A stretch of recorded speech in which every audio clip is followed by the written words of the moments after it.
বিসমিল্লাহির রহমানির রহিম। আসসালামু আলাইকুম। প্রিয় শিক্ষার্থীবৃন্দ, পল্লবী মহিলা ডিগ্রি কলেজে অনলাইন ক্লাসে তোমাদের স্বাগত। প্রিয় শিক্ষার্থীবৃন্দ, আমি রায়হানা আক্তার, সহকারী অধ্যাপক, অর্থনীতি বিভাগ। কেমন আছো বন্ধুরা? নিশ্চয় ভালো আছো। আল্লাহর রহমতে আমিও ভালো আছি, আলহামদুলিল্লাহ। শিক্ষার্থী বন্ধুরা, এতদিন যে আমরা ক্লাস করাচ্ছি, অনলাইনে সব টিচাররা ক্লাস দিচ্ছে, নিশ্চয়ই তোমরা এটা ফলো করো এবং সবাই বাসায় চর্চা করো। অর্থনীতির ক্লাসে তোমরা প্রতিদিন ক্লাসগুলো দেখবে, যে রুটিনে যে কয়েকদিন ক্লাস আছে আমার দেবনাথ স্যারের, সব ক্লাসগুলি দেখবে এবং সব ক্লাসগুলি দেখে তোমরা বোঝার চেষ্টা করবে। প্রিয় শিক্ষার্থীবৃন্দ, তোমরা যদি ঘরে পড়াশোনা না করো তাহলে কিন্তু তোমরা আয়ত্ত করতে পারবে না, ক্লাসগুলো বুঝতে পারবে না। ক্লাস বুঝতে না পারলে তোমাদের খুব সমস্যা হবে। আর আমি এখন খুব গুরুত্বপূর্ণ একটা অধ্যায় পড়াচ্ছি, খাজনা অধ্যায়। এখানে অনেক বোঝার আছে, বুঝতে না পারলে ঠিক মতো তোমরা পড়তে পারবে না। সুতরাং তোমরা ক্লাসটা রেগুলার ফলো করবে, রুটিনটা দেখে ফলো করে ক্লাসের দিকে সবসময় মনোযোগ থাকবে। প্রিয় শিক্ষার্থীবৃন্দ, তোমরা যে ক্লাস দেখো তোমার বন্ধুদেরও সেই বিষয়ে ক্লাসগুলো দেখার জন্য বলবে, ফোনে কথা বলবে। আর কোনো পড়াশোনার কোনো অসুবিধা হলে আমার নাম্বার তোমাদের কাছে আছে, অবশ্যই আমাকে ফোন করবে, ফোন করে তোমাদের প্রবলেমগুলো বুঝে দিবে। ঠিক আছে বন্ধুরা, এখন আমরা শুরু করি মূল ক্লাসে। আজকে আমি তোমাদের পড়াবো খাজনা, নবম অধ্যায় খাজনা পড়াবো। এই খাজনা নিয়ে গত ক্লাস একটা করিয়েছি, সেখানে নিশ্চয়ই তোমরা দেখেছো যে খাজনার বিষয়গুলো কি কি। আমি পড়িয়েছি তোমাদের খাজনা কাকে বলে, কিভাবে খাজনা নির্ধারিত হয়, কেন খাজনা দেয়া লাগে, মোট খাজনা, নিট খাজনা ইত্যাদি পড়িয়েছি। আজকে তোমাদের পড়াবো খাজনার আর বাকি অংশটুকু পড়াবো। সেই ক্ষেত্রে তোমাদের পড়াবো অনুপরিচিত আয় পড়াবো, খাজনা সম্পর্কে আধুনিক অর্থনীতিবিদ, ক্লাসিক্যাল অর্থনীতিবিদরা কি বলেছেন সেটা পড়াবো, নিম খাজনা পড়াবো। তোমরা এগুলি খুব মনোযোগ দিয়ে বুঝো। আজকে ক্লাসটা খুব ইম্পর্টেন্ট, তোমরা সেই ক্লাসগুলো মনোযোগ দিয়ে শুনে ভালো করে বোঝার চেষ্টা করবে। প্রিয় শিক্ষার্থীবৃন্দ, প্রথমে শুরু করি অনুপরিচিত আয় দিয়ে। অনুপরিচিত আয়টা হচ্ছে আনআর্নড ইনকাম। আমরা অনুপরিচিত আয়ের কথাটা শুনে বুঝতে পারি যে উপার্জন ছাড়াই যে আয়, অর্থাৎ এখানে বলছে যে কেউ উপার্জন কোনো বিনিয়োগ কিংবা পরিশ্রম না করে বিনা পরিশ্রমে যে আয় করছে সেটাই হচ্ছে অনুপরিচিত আয়।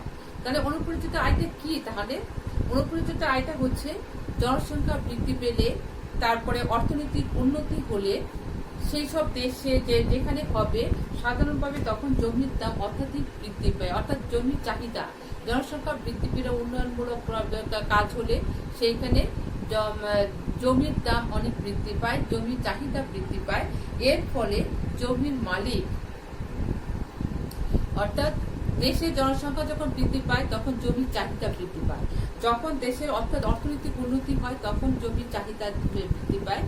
জমির চাহিদা যখনই বৃদ্ধি পাবে জমির দামও তখন বৃদ্ধি পায়। এই যে জমির দামটা বৃদ্ধি পাচ্ছে এবং জমির মালিক সেখানে বিনা পরিশ্রমে এবং সে বিনা বিনিয়োগে যে অর্থ উপার্জন করছে, যে আয় উপার্জন করছে, সেটাতে বলা হয়ে থাকে অনুপরিচিত আয়। অনুপরিচিত আয় সম্পর্কে চ্যাম্পিয়নের বক্তব্যটা হচ্ছে যে অধ্যাপক চ্যাম্পিয়ন তিনি বলছেন, সামাজিক অগ্রগতির বিশেষ বৃদ্ধির ফলে দ্রব্য সামগ্রীর যে মূল্য বৃদ্ধি পায় তাকে অনুপরিচিত আয় বলে। সুতরাং আমরা বলতে পারি যে নিজস্ব প্রচেষ্টা এবং বিনিয়োগ ভিন্ন অন্য কোনো কারণে জমির দাম বাড়লে মালিকের যে অতিরিক্ত আয় হয় তাকে বলা হয় অনুপরিচিত আয়। তাহলে শিক্ষার্থী বন্ধুরা, তাহলে আমরা অনুপরিচিত আয় বলতে কাকে বলি এটা ভালো করে বুঝেছি, নিশ্চয়ই বুঝেছি। এখন আমরা দেখবো যে অনুপরিচিত আয় সৃষ্টির কারণটা কি।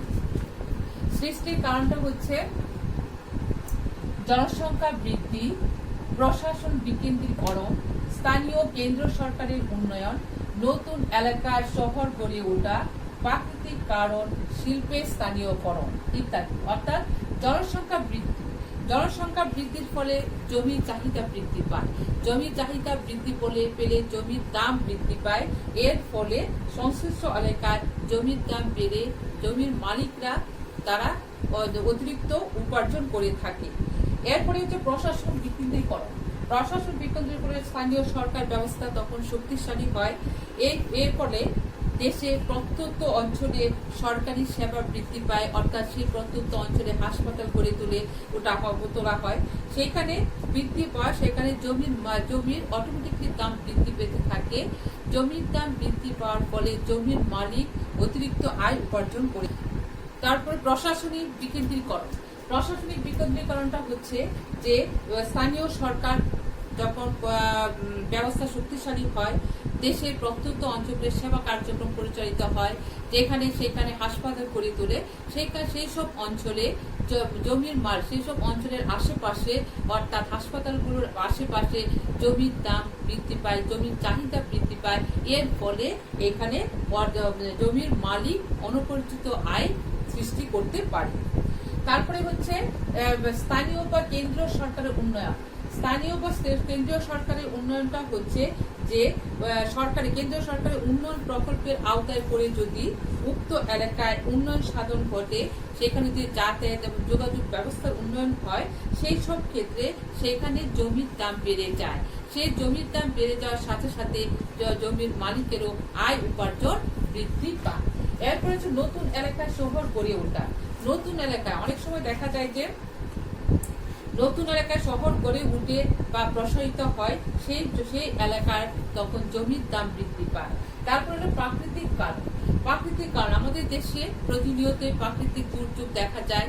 অনেক সময় দেখা যায় বন্যা হচ্ছে, জলোচ্ছ্বাস হচ্ছে। এইসব কারণে অনেক পলি মাটি জমিতে যে পলি মাটি জমার ফলে জমির উর্বরতা শক্তি বৃদ্ধি পায়। এই জমির উর্বর শক্তি বৃদ্ধির ফলে অনাবাদী জমিগুলি চাষের উপযোগী হয়ে যায়। তখন ওই সব অঞ্চলে জমির দাম বৃদ্ধি পেতে থাকে। এর ফলে জমির মালিকেরা তাদের অনপরিচিত আয়টা বেড়ে যায়। এরপরে হচ্ছে কোনো এলাকায়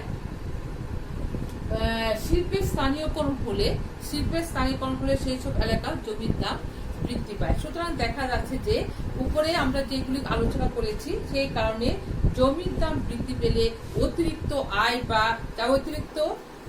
আয় মালিকের জন্য একটা অনপরিচিত আয়ের সৃষ্টি করে। শিক্ষার্থী বন্ধুরা, তাহলে আমরা এতক্ষণ কি দেখলাম যে অনপরিচিত আয় সৃষ্টির কারণগুলো আমরা সব দেখলাম। এখন চিত্রের মাধ্যমে আমরা এটা ব্যাখ্যা করব। যে চিত্রটা আমরা আঁকছি, আঁকার পরে দেখো যে এই অনপরিচিত আয়টা আমরা এখন চিত্রের মাধ্যমে দেখাচ্ছি। দেখো চিত্রে ভূমি অক্ষে জমির পরিমাণ,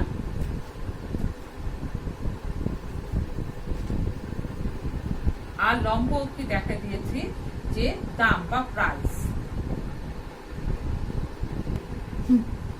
তারপরে দেখো এস হলো যোগান রেখা। আমরা জানি জমির যোগান সীমাবদ্ধ স্থির, এই জন্য সেই রেখাটা লম্ব অক্ষে সমান্তরাল হয়েছে। এখন দেখো এই যে ডিবি একটা চাহিদা রেখা is equal to A R1 R D1 D2 হচ্ছে পরিবর্তিত চাহিদা রেখা সমান A R2।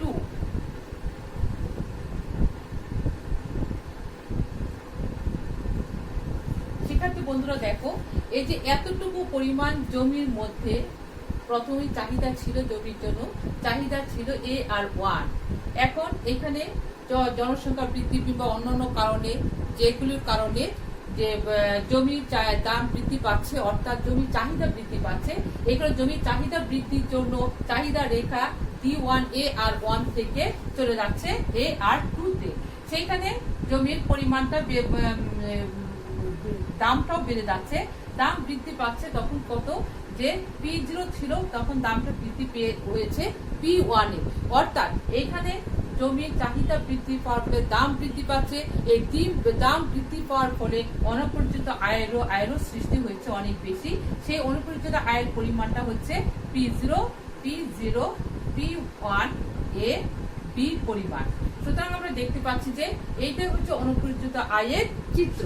শিক্ষার্থী বন্ধুরা, আমরা এ থেকে দেখতে পাচ্ছি যে জমির চাহিদা অর্থাৎ এই উপরোক্ত এই কারণগুলোর জন্য অনুপর্যিত আয়ের সৃষ্টি হচ্ছে, আমরা এই চিত্রের মাধ্যমে দেখলাম।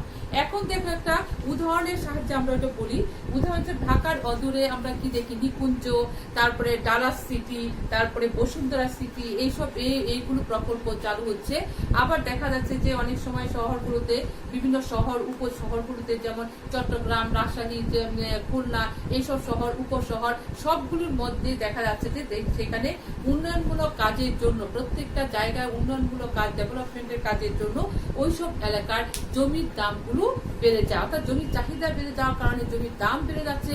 জমির দাম বেড়ে যাওয়ার পরে জমির মালিক কোনো পরিশ্রম বা কোনো অর্থ বিনিয়োগ না করে তারা কি পাচ্ছে, অতিরিক্ত আয় পাচ্ছে। এই অতিরিক্ত আয় যে পাচ্ছে সেটাই হচ্ছে অনুপর্যিত আয়। অর্থাৎ তাদের শহরের যে সুযোগ সুবিধাগুলো পাচ্ছে সেই জন্য তাদের এলাকাতে জমির মালিকের আয় অনেক বেড়ে যাচ্ছে। এইভাবে তাদের অনুপর্যিত আয়ের সৃষ্টি করছে। শিক্ষার্থী বন্ধুরা, এতক্ষণ আমরা কি করলাম, অনুপর্যিত আয় অর্থাৎ অনুপর্যিত আয় আনআর্নড ইনকাম করলাম। এটা কিভাবে সৃষ্টি হয়, কিভাবে চিত্রের মাধ্যমে দেখানো যায় তা পড়লাম। শিক্ষার্থী বন্ধুরা, নিশ্চয়ই তোমরা অনুপর্যিত আয় কি এ সম্পর্কে ভালোভাবে বুঝেছো, ভালোভাবে বুঝবে এবং বইটা পড়বে। বইটা পড়লে আরো তোমাদের ক্লিয়ার হয়ে যাবে, কনসেপশন ক্লিয়ার হয়ে যাবে। আচ্ছা সুপ্রিয় শিক্ষার্থী বিন্দু, এতক্ষণ আমরা অনুপর্যিত আয় পড়েছি। এখন আমরা নতুন করে শুরু করব খাজনার আধুনিক তত্ত্ব। খাজনা সম্পর্কে ধারণা, অর্থাৎ খাজনার সম্পর্কে ধারণা ব্যাখ্যা করতে গিয়ে খাজনা সম্পর্কে দুটো তত্ত্ব এসেছে। একটা হলো খাজনার আধুনিক তত্ত্ব এবং আরেকটি হচ্ছে রিকার্ডোর খাজনা তত্ত্ব। শিক্ষার্থী বন্ধুরা, এখন আমরা পড়ব রিকার্ডোর খাজনা তত্ত্ব। আমরা এখন রিকার্ডোর খাজনা তত্ত্ব দেখো, রিকার্ডোর খাজনা তত্ত্বটা আমরা এখন আলোচনা করব। রিকার্ডোর খাজনা তত্ত্বের মধ্যে আছে যে দেখো যে সুপণ্ডিত ধর্মযাজক ব্রিটিশ অর্থনীতিবিদ থমাস ম্যালথাস তার জনসংখ্যা তত্ত্বের ভিত্তির উপর নির্ভর করে ডেভিড রিকার্ডো তার জমির খাজনা সম্পর্কে আলোচনা করেছেন। জমির খাজনা সম্পর্কে আলোচনা করতে ইংল্যান্ডের প্রখ্যাত ক্লাসিক্যাল অর্থনীতিবিদ ডেভিড রিকার্ডো 1817 সালে the principles of political economy and taxation গ্রন্থে খাজনা সম্পর্কে তিনি যে মত প্রকাশ করেছেন তার নাম অনুসারে সেই তত্ত্বের নাম দেয়া হয়েছে Ricardian theory of rent. Ricardian theory of rent নামে অভিহিত করা হয়েছে। রিকার্ডোর ভাষ্য হচ্ছে খাজনা সম্পর্কে, খাজনা হলো জমির উৎপাদনের সেই অংশ যা জমির আদি এবং অক্ষয় শক্তি ব্যবহার করার জন্য জমির মালিককে দেয়া হয়ে থাকে। তিনি মনে করেন চাহিদার তুলনায় যোগান স্বল্পতার কারণেই খাজনার উদ্ভব হয়ে থাকে। অর্থাৎ তিনি বলছেন যে জমির ক্ষেত্রে খাজনা দিতে হয়। অর্থাৎ জমি যেহেতু আদি এবং অক্ষয় শক্তি, জমির যোগান স্থির এবং সেটা বাড়ানো কমানো যায় না। সুতরাং জমি থেকে যে উদ্বৃত্তটা সৃষ্টি হয় সেই উদ্বৃত্ত থেকে জমির খাজনা দিতে হয়, জমির মালিককে জমির খাজনা দিতে হয়।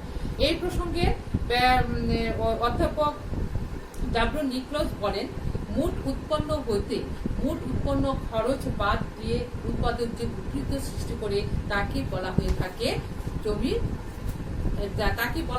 খাজনা। অর্থাৎ উনি বলছেন যে উনি শুধু জমির ক্ষেত্রে খাজনা দেওয়ার কথা বলেন নাই, তিনি উৎপাদনের অন্যান্য উপকরণের ক্ষেত্রেও খাজনার উদ্ভব হতে পারে এই কথাগুলো বলেছেন।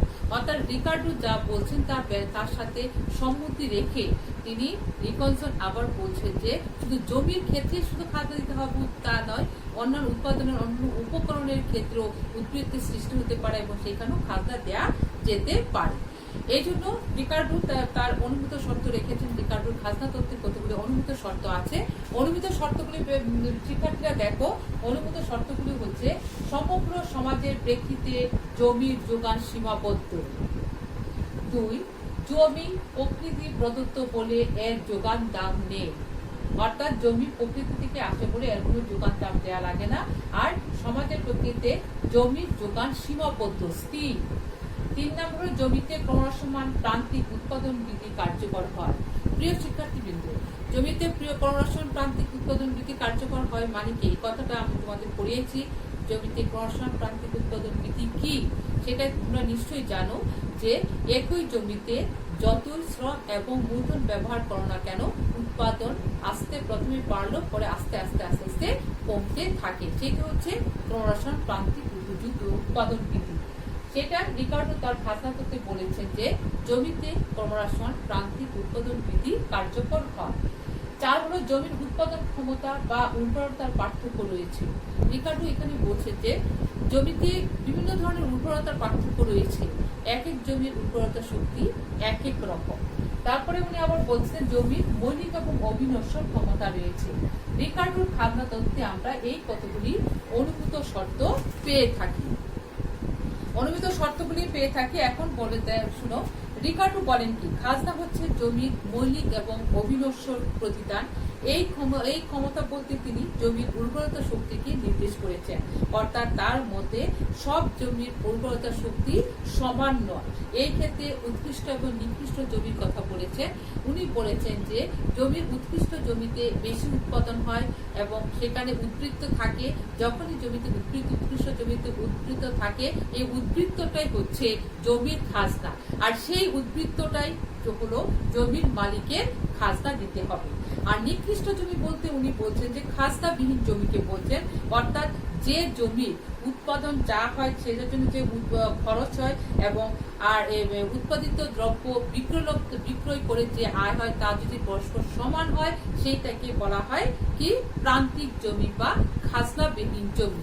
এই প্রান্তিক বা খাজনাবিহীন জমিতে উনি কোনো খাজনা ধরেন না, অর্থাৎ জমির মালিককে কোনো খাজনা দিতে হবে না, যেহেতু এখানে কোনো উদ্বৃত্ত বা অতিরিক্ত থাকে না, সুতরাং সেখানে খাজনা দিতে হবে না।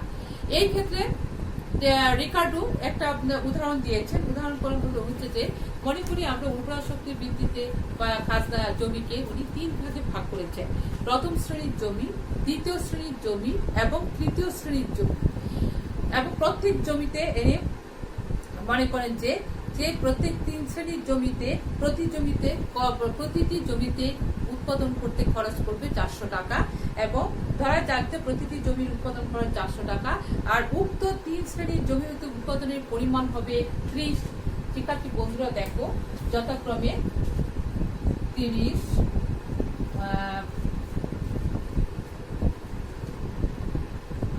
25 এবং 20 একর জমি, একর পরিমাণ হবে।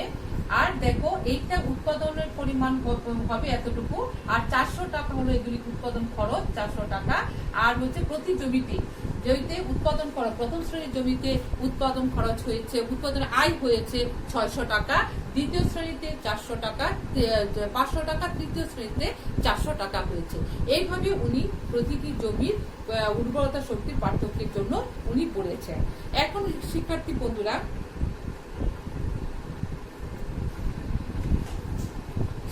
বন্ধুরা, এখন আমরা করব তালিকার মাধ্যমে রিকার্ডোর খাজনা তত্ত্বের ব্যাখ্যা করব। দেখো তালিকাটা দেখো, বলবে যে জমির পরিমাণ শ্রেণী আছে: প্রথম শ্রেণী, দ্বিতীয় শ্রেণী, তৃতীয় শ্রেণী।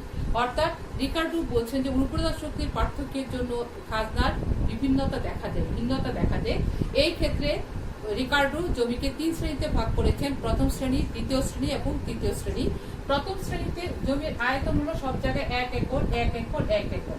তালিকার মাধ্যমে দেখো যে উৎপাদনের পরিমাণ 1 একর, প্রথম শ্রেণীতে 1 একর জমিতে উৎপাদনের পরিমাণ 30 একক, দ্বিতীয় শ্রেণীতে 25 একক, তৃতীয় শ্রেণীর জমিতে 20 একক। একই পরিমাণ জমির আয়তন, সম পরিমাণ জমিতে, আর একক প্রতি জমিতে উৎপাদন হয় 20, 20, 20।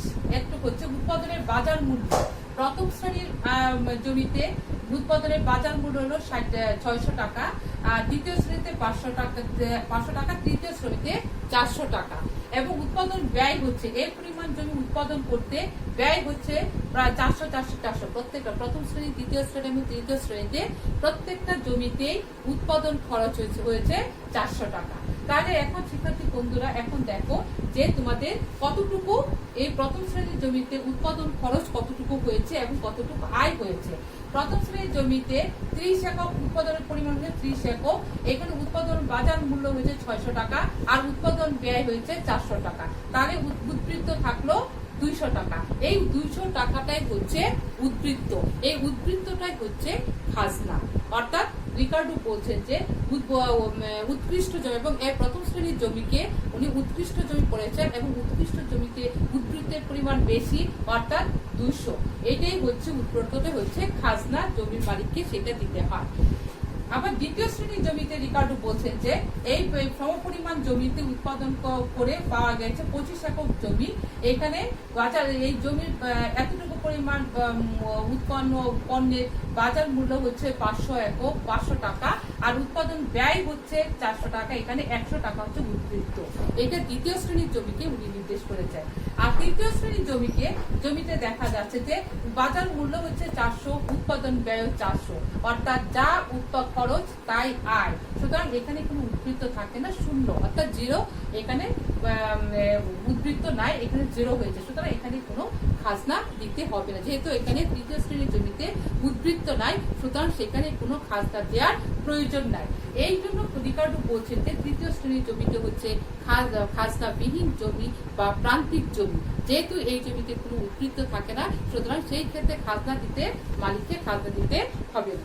শিক্ষার্থী বন্ধুরা, এতক্ষণ আমরা এই রিকার্ডো খাজনা তথ্যটা করেছি তালিকার মাধ্যমে। এখন আমরা দেখব কিসের মাধ্যমে? চিত্রের মাধ্যমে, রেখাচিত্রের মাধ্যমে দেখব। রেখাচিত্রের মাধ্যমে পড়তে গিয়ে আমরা দেখি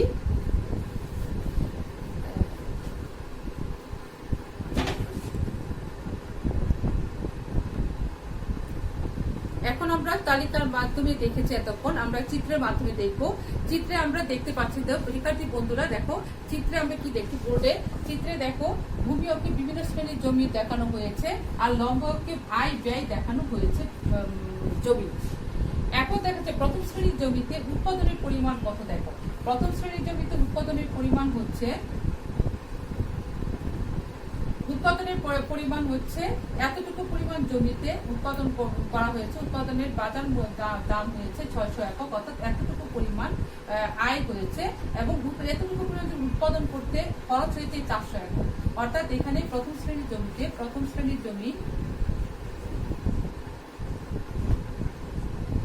উদ্বৃত্ত দেখো কত আছে, আয় হয়েছে 600 মাইনাস ব্যয় হয়েছে 400 সমান 200 টাকা হচ্ছে উদ্বৃত্ত। এই 200 টাকা উদ্বৃত্ত, এই প্রথম শ্রেণীর 200 খাজনা। অর্থাৎ রিকার্ডো বলছেন যে উর্বরতা শক্তির জন্য, অর্থাৎ উৎকৃষ্ট জমি, এই জমিটাকে প্রথম শ্রেণীর জমিটাকে তিনি উৎকৃষ্ট জমি বলে আখ্যায়িত করেছেন। এখন দ্বিতীয় শ্রেণীর জমিটা হচ্ছে কম উৎকৃষ্ট, অর্থাৎ এখানে দ্বিতীয় শ্রেণীর জমিতে হচ্ছে আয় হয়েছে কত, এই যে এতটুকু এবি পরিমাণ জমি উৎপাদন করতে আয় করা হয়েছে 500 টাকা, আর এখানে এই কতটুকু পরিমাণ জমি করতে খরচ হয়েছে 400 সমান 100 টাকা উদ্বৃত্ত। দ্বিতীয় শ্রেণীর জমিতে উদ্বৃত্তের পরিমাণ হলো 100, এবং এই 100 টাকাই হচ্ছে দ্বিতীয় শ্রেণীর জমির খাজনা। শিক্ষার্থী বন্ধুরা দেখো তৃতীয় শ্রেণীর জমিতে কি হচ্ছে, যাও তৃতীয় শ্রেণীর জমিতে হচ্ছে অর্থাৎ বিসি পরিমাণ তৃতীয় শ্রেণীর জমি, এই বিসি পরিমাণ তৃতীয় শ্রেণীর জমির জন্য আয় হয়েছে 400 টাকা, আর ব্যয়ও হয়েছে তৃতীয় শ্রেণীর জমিতে ব্যয় হয়েছে 400 টাকা, অর্থাৎ এখানে জিরো, অর্থাৎ শূন্য পরিমাণ উদ্বৃত্ত, অর্থাৎ এখানে কোনো উদ্বৃত্ত নেই। যেহেতু এই শ্রেণীতে কোনো উদ্বৃত্ত নেই, এই জন্য এই শ্রেণীটাকে রিকার্ডো করেছে খাজনা বিহীন জমি। এইভাবে রিকার্ডো তার তত্ত্বটা প্রকাশ করেছেন যে এখানে জমিকে 3 শ্রেণীতে ভাগ করে প্রথম শ্রেণীর জমি, দ্বিতীয় শ্রেণীর জমি এবং তৃতীয় শ্রেণীর জমি বলে আখ্যায়িত করে। তৃতীয় শ্রেণীকে খাজনাবিহীন জমি বলেছেন অথবা প্রান্তিক জমি বলেছেন। এই তৃতীয় শ্রেণীর জমিতে যেহেতু কোনো উদ্বৃত্ত নেই, সুতরাং তৃতীয় শ্রেণীর জমির জন্য কোনো খাজনা দিতে হবে না। সুতরাং আমরা দেখতে পাচ্ছি যে রিকার্ডোর খাজনা তত্ত্বের অনেক গুরুত্ব রয়েছে, কিন্তু তার সত্ত্বেও রিকার্ডোর খাজনা তত্ত্ব কখনো সমালোচনার ঊর্ধ্বে নয়। এখানে তার তত্ত্বের উপর ভিত্তি করে আধুনিক খাজনা তত্ত্বের উদ্ভব হয়েছে। এখন আমরা প্রান্তিক জমি অর্থাৎ অতিরিক্ত, রিকার্ডো যে কথাটা বলছে যে প্রান্তিক জমি, তাই আমরা এখন প্রান্তিক জমি কাকে বলে সেটা আমরা বলবো। যে অধ্যাপক ডেভিড রিকার্ডো তার খাজনা তত্ত্ব বিশ্লেষণে প্রান্তিক জমি ধারণাটি উল্লেখ করেন। তার মতে যে জমিতে ফসল উৎপাদন খরচ এবং উৎপাদিত ফসলের আয়, উৎপাদিত ফসলের বিক্রয়ের মাধ্যমে যে আয় হয় তা পরস্পর সমান হয়, অর্থাৎ জমি থেকে প্রাপ্ত আয় এবং উৎপাদন খরচ সমান হলে জমিতে প্রান্তিক জমি বলা হয়ে থাকে। অর্থাৎ উৎপাদন খরচ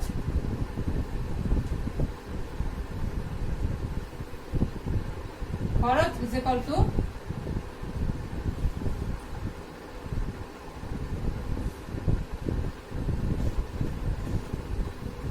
বিক্রয় লব্ধ আয় যখন সমান হবে তখনই এটাকে বলা হয় প্রান্তিক জমি, প্রান্তিক বা মার্জিনাল ল্যান্ড বলা হয়ে থাকে।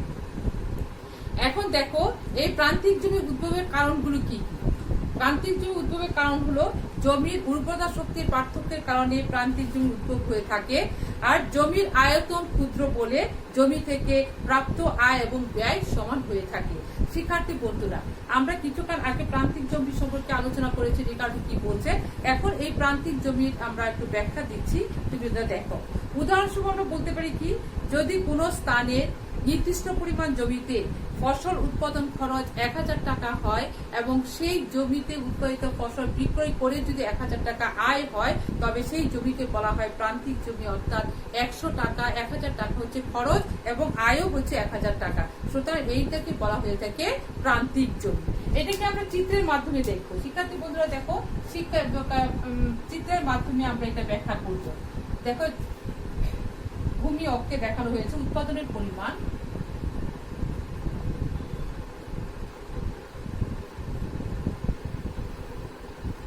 আর লম্ব অক্ষে দেখানো হয়েছে আয় ব্যয় বা দাম, আয় ব্যয় দেখানো হয়েছে। এখন দেখো, যেহেতু এখানে পূর্ণ প্রতিযোগিতামূলক বাজার বিদ্যমান আছে, পূর্ণ প্রতিযোগিতামূলক বাজারের শিক্ষার্থী বন্ধুরা, পূর্ণ প্রতিযোগিতামূলক বাজারের দাম রেখা কিংবা এ আর রেখা, এম আর রেখা ভূমি অক্ষের সমান্তরাল হয়, এটা আমরা জানি, যেহেতু এখানে দ্রব্যের দাম স্থির থাকে।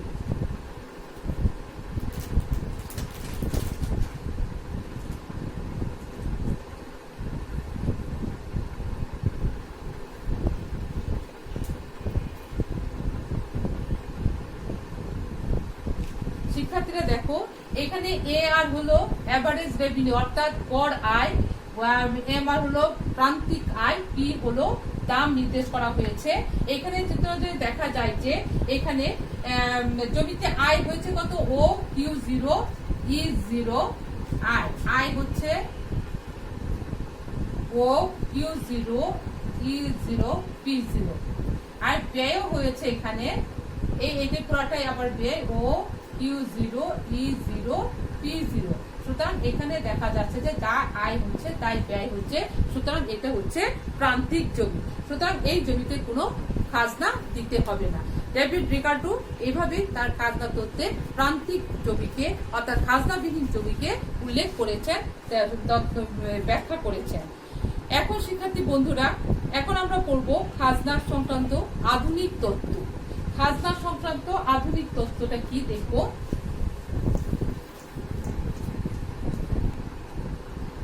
এখন আমরা আধুনিক তত্ত্ব বিশ্লেষণ করব, অর্থাৎ খাজনার আধুনিক তত্ত্ব। আধুনিক তত্ত্ব অর্থাৎ হচ্ছে রিকার্ডো খাজনা তত্ত্বের পরিবর্তিত সংস্করণই হচ্ছে আধুনিক তত্ত্ব। আধুনিক অর্থনীতিবিদরা হচ্ছেন মিল, জন রবিনসন, বল্ডিং, আর স্টিগলার আর স্যামুলসন প্রমুখ অর্থনীতিবিদগণ অর্থনীতি মনে করেন যে খাজনা শুধু জমির ক্ষেত্রে উদ্ভব হয় না, উৎপাদনের অন্যান্য উপকরণের ক্ষেত্রেও খাজনা উদ্ভব হতে পারে। সুতরাং খাজনা জমির ক্ষেত্রে প্রযোজ্য শুধু না হয়ে সব উপাদানের আয়ের ক্ষেত্রে এটা প্রযোজ্য হতে পারে কিংবা অন্তর্ভুক্ত হতে পারে। সেটা হচ্ছে আধুনিক অর্থনীতিবিদদের মত। আধুনিক অর্থনীতিবিদরা মনে করেন প্রত্যেক অর্থনৈতিক উপাদানের যোগান দাম বিদ্যমান রয়েছে, অর্থাৎ এখানে যোগান দাম বলতে সেই ন্যূনতম দামকে বোঝায় যা ছাড়া সেই উৎপাদন ক্ষেত্রে নিযুক্ত করতে থাকতে পারে না। সুতরাং বলা যায়, অর্থাৎ এখানে বলছে কি আধুনিক অর্থনীতিবিদরা মেইন কথাটা বলছে যে উৎপাদনের ক্ষেত্রে রিকার্ডো যেহেতু বলেছেন জমির কথা শুধু বলেছেন, কিন্তু আধুনিক অর্থনীতিবিদরা বলেছেন যে শুধু জমি না, উৎপাদনের অন্যান্য উপকরণের ক্ষেত্রেও এখানে নিযুক্ত থাকবে এবং সেখানে যোগানের ন্যূনতম দাম থাকবে, অর্থাৎ ন্যূনতম দামটা ছাড়া সেই উৎপাদন ক্ষেত্রে নিযুক্ত হতে পারে না। সুতরাং বলা যায় উপাদানের কোনো এককে সর্বনিম্ন যোগান দাম এবং সেই একক থেকে প্রাপ্ত আয়ের মধ্যে যে ব্যবধান থাকে তাকে বলা হয় খাজনা। অর্থাৎ খাজনা হচ্ছে প্রকৃত আয় মাইনাস স্থানান্তরিত আয়। খাজনাটা কি হচ্ছে দেখো, খাজনা সূত্রটা দেখো, খাজনা ইজ ইকুয়াল টু হলো প্রকৃত আয় মাইনাস স্থানান্তর আয়। আবার দেখো বা খাজনা সমান প্রাপ্ত আয় মাইনাস যোগান দাম। কোন প্রতিষ্ঠানের প্রকৃত আয় এবং স্থানান্তর আয়ের পার্থক্যের কারণেই খাজনা নির্ধারণের পার্থক্য দেখা যায়। এই ক্ষেত্রে স্থিতিস্থাপকতার দৃষ্টিকোণ থেকে খাজনাকে 3 প্রকারে নির্ধারণ করা হয়। 3 প্রকার কি শিক্ষার্থী বন্ধুরা দেখো, এক হচ্ছে যখন উপকরণের যোগান সম্পূর্ণ স্থিতিস্থাপক, আবার দেখো যখন উপকরণের যোগান সম্পূর্ণ অস্থিতিস্থাপক, আবার যখন উপকরণের যোগান পূর্ণ স্থিতিস্থাপক অপেক্ষা কম। এখন শিক্ষার্থী বন্ধুরা এখন এগুলো বিশ্লেষণ করছে, দেখো যে যখন উপকরণের যোগান সম্পূর্ণ স্থিতিস্থাপক, চিত্রের দিকে একটু তাকাও, চিত্রটা হচ্ছে যে যোগান রেখা পূর্ণ স্থিতিস্থাপক, যোগান রেখাটা হচ্ছে পূর্ণ স্থিতিস্থাপক হলে তখন জমির আয়ের সম্পূর্ণটাই যোগান দাম হবে, কোনো উদ্বৃত্ত থাকে না। এখানে দেখো যোগান দামটা হচ্ছে সম্পূর্ণ স্থিতিস্থাপক বলে যোগান দামটা ভূমি অক্ষের সমান্তরাল হয়েছে এবং এখানে দেখা যাচ্ছে পুরাটাই হচ্ছে যোগান দাম, উদ্বৃত্ত থাকে না, তাই এখানে কোনো উদ্বৃত্ত নাই বলে সম্পূর্ণ যোগান দাম। আরেকটা হচ্ছে যখন উপকরণের যোগান সম্পূর্ণ অস্থিতিস্থাপক, তখন হচ্ছে যোগান রেখাটা লম্ব অক্ষের সমান্তরাল হয়ে যাচ্ছে। এইখানে দেখা যাচ্ছে যে উপকরণের চিত্রে OQ0 পরিমাণ উপকরণের যোগান স্থিতিস্থাপক স্থির দেখানো হয়েছে, আর DD চাহিদা রেখার ফলে চাহিদা খাজনা তথা অর্থনৈতিক খাজনার সৃষ্টি হয়েছে কতটুকু, OQ0 অর্থাৎ এইটুকু হচ্ছে অর্থনৈতিক খাজনা। এরপর হচ্ছে যখন উপকরণের যোগান পূর্ণ স্থিতিস্থাপক অপেক্ষা কম, সেই ক্ষেত্রে তথ্যটি বিশ্লেষণ করার ক্ষেত্রে কতগুলি অনুমিত শর্ত গ্রহণ করতে হবে। অনুমিত রয়েছে যখন উপকরণের যোগান, শিক্ষার্থী বন্ধুরা একটু খেয়াল করো, যখন উপকরণের যোগান পূর্ণ স্থিতিস্থাপক অপেক্ষা কম, সেই ক্ষেত্রে কতগুলো অনুমিত রয়েছে গ্রহণ করতে হবে। সেটা হচ্ছে বাজারে পূর্ণ প্রতিযোগিতা বিদ্যমান থাকবে, আর একটা হলো জমির শ্রেণী একই রূপ বিবেচিত, প্রত্যেকটা জমির একই রূপ থাকবে, উৎপাদিত দ্রব্যসমূহ সমজাতীয় অর্থাৎ একই জাতের হইতে হবে। এই শ্রেণীর জমিটাকে এই অনুমিতের প্রেক্ষিতে খাজনা তত্ত্বটিকে, আধুনিক তত্ত্বটিকে আমরা চিত্রের মাধ্যমে প্রকাশ করতে পারি। চিত্রটা হচ্ছে এই যে দেখো বন্ধুরা, চিত্রটা আমি দেখাই তোমাদের। চিত্রে আমরা দেখতে পাচ্ছি যে চিত্রে আধুনিক তত্ত্বটা ব্যাখ্যা করা হয়েছে এবং চিত্রে আমরা দেখতে পাচ্ছি যে চিত্রে ভূমি অক্ষে জমির পরিমাণ নির্দেশ করা হয়েছে এবং লম্ব অক্ষে দ্রব্যের দাম নির্দেশ করা হয়েছে। যেহেতু এখানে পূর্ণ প্রতিযোগিতামূলক বাজার বিদ্যমান, সেখানে দ্রব্যের দাম স্থির থাকবে, এটা আমরা আগেই জানি শিক্ষার্থী বন্ধুরা, আমরা অনেক ক্লাসে এই পূর্ণ বাজার নিয়ে আলোচনা করেছি। সুতরাং পূর্ণ প্রতিযোগিতামূলক বাজার যেহেতু আছে, এখানে দ্রব্যের দাম স্থির ও P0 দামে, এই P0 দামে OQ1 পরিমাণ দ্রব্য উৎপাদন করতে তার আয় হচ্ছে কতটুকু দেখো, OP0 A Q1 আর খরচ হচ্ছে BQ1। অর্থাৎ এখানে এতটুকু পরিমাণ দ্রব্য উদ্বৃত্ত থাকছে, অর্থাৎ এই জমিতে এতটুকু পরিমাণ জমিতে উদ্বৃত্তের সংখ্যা এতটুকু। আবার দেখা যাচ্ছে যে এতটুকু পরিমাণ জমি উপকরণ মধ্যে উৎপাদনের আয় হচ্ছে Q2C পরিমাণ, কিন্তু এখানে ব্যয় হচ্ছে Q2D পরিমাণ, অর্থাৎ এতটুকু পরিমাণ উদ্বৃত্ত থাকছে। আবার পরবর্তী উপকরণের ক্ষেত্রে দেখা যাচ্ছে যে Q2Q0 উপকরণের ক্ষেত্রে এখানে কোনো উদ্বৃত্ত, অর্থাৎ এখানে পুরোটাই হচ্ছে স্থির থাকে, অপি পরিমাণ স্থির থাকলে OP0E0 পরিমাণ উদ্বৃত্ত সৃষ্টি হয়। সুতরাং দেখা যাচ্ছে যে OQ0 পরিমাণ উপকরণ ব্যবহারের ক্ষেত্রে খাজনা সৃষ্টি হয় কতটুকু, OP0E0 Q0 সেখানে বলছে, অর্থাৎ খাজনা হচ্ছে প্রাপ্ত আয় হচ্ছে OP0E0, আর প্রাপ্ত ব্যয় যোগান দাম হচ্ছে OP0E0। এই পুরোটা বাদ দেওয়ার পরে দেখা যাচ্ছে যে এখানে উদ্বৃত্ত থাকছে OP0E0, অর্থাৎ এইটাই হচ্ছে আধুনিক অর্থনীতির মতে খাজনা উদ্ভব সৃষ্টি হয়েছে। সুতরাং কথা আছে যে শিক্ষার্থী বন্ধুরা, রিকার্ডোর মতে প্রান্তিক জমি থেকে কোনো খাজনা সৃষ্টি হয় না, কিন্তু আধুনিক অর্থনীতিবিদরা মনে করেন যে জমির ক্ষেত্রে খাজনা সৃষ্টি শুধু হয় না, জমির উৎপাদনের অন্যান্য উপকরণগুলোর ব্যবহারের মাধ্যমেও খাজনা সৃষ্টি হতে পারে।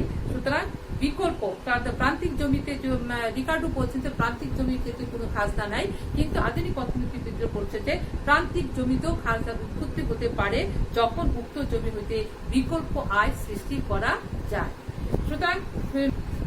সুতরাং শিক্ষার্থী বন্ধুরা, এতক্ষণ আমরা খাজনা সম্পর্কে আধুনিক তথ্য পড়েছি, রিকার্ডো খাজনা তথ্য পড়েছি। তোমরা সবাই এই বইটা পড়বে, বই থেকে ভালো করে শেখার চেষ্টা করবে এবং আমি যা ক্লাস করিয়েছি তার সাথে মেলানোর চেষ্টা করবে। অর্থাৎ রিকার্ডো এবং আধুনিক খাজনা তথ্য উভয়ই ওনারা দুজনেই খাজনা সম্পর্কে বলেছেন, জমির উদ্বৃত্তের সম্পর্কে, জমি থেকে উদ্বৃত্ত যে সৃষ্টি হয় সেটা খাজনার কথা উভয় তথ্য থেকে বলা যায়। কিন্তু রিকার্ডো শুধু বলছেন যে উর্বরতা শক্তি পার্থক্যের জন্যই খাজনা সৃষ্টি হয় জমির ক্ষেত্রে, অন্যান্য উপকরণের কথা উনি বলেন না। কিন্তু আধুনিক অর্থনীতিবিদরা বলেছেন যে শুধু জমির ক্ষেত্রেই উদ্বৃত্ত সৃষ্টি হয় এবং খাজনা হয় তা নয়, উৎপাদনের অন্যান্য উপকরণের ক্ষেত্রেও খাজনার সৃষ্টি হইতে পারে এবং সেখানে উদ্বৃত্ত সৃষ্টি হইতে পারে। অর্থাৎ রিকার্ডো যেখানে প্রান্তিক জমিতে কোনো উৎপাদনের কথা বলেন নাই কিংবা কোনো খাজনার কথা বলেন নাই, কিন্তু আধুনিক অর্থনীতিবিদরা বলছেন যে প্রান্তিক জমিতে খাজনার উৎপত্তি হতে পারে যখন উক্ত জমি হইতে বিকল্প আয় সৃষ্টি করা যায়। সুতরাং শিক্ষার্থী বন্ধুরা, তোমরা ভালো করে এই দুইটা তথ্য পড়বে, কারণ এই দুটা তথ্যই খুবই ইম্পর্টেন্ট এবং সেইগুলো সৃজনশীল প্রশ্নগুলোতে থাকে। প্রায় দেখা যায় সৃজনশীল প্রশ্নগুলোতে একটা সৃজনশীল উক্তি দিয়ে এখানে বলা থাকে যে এটা কোন তত্ত্বের কথা বলা হয়েছে। সুতরাং তোমরা এই দুটো রিকার্ডো খাজনা তত্ত্ব, আধুনিক খাজনা তত্ত্ব দুটোই ভালো করে বুঝে তখন তোমাদের উত্তর লিখতে হবে। সুতরাং খুব ভালো করে তোমরা পড়বে, ভালো করে আয়ত্ত করার চেষ্টা করবে, আর রেগুলার তোমরা তোমাদের ক্লাসগুলো ফলো করবে। ধন্যবাদ শিক্ষার্থী বন্ধুরা, তোমরা ভালো থাকো। খোদা হাফেজ।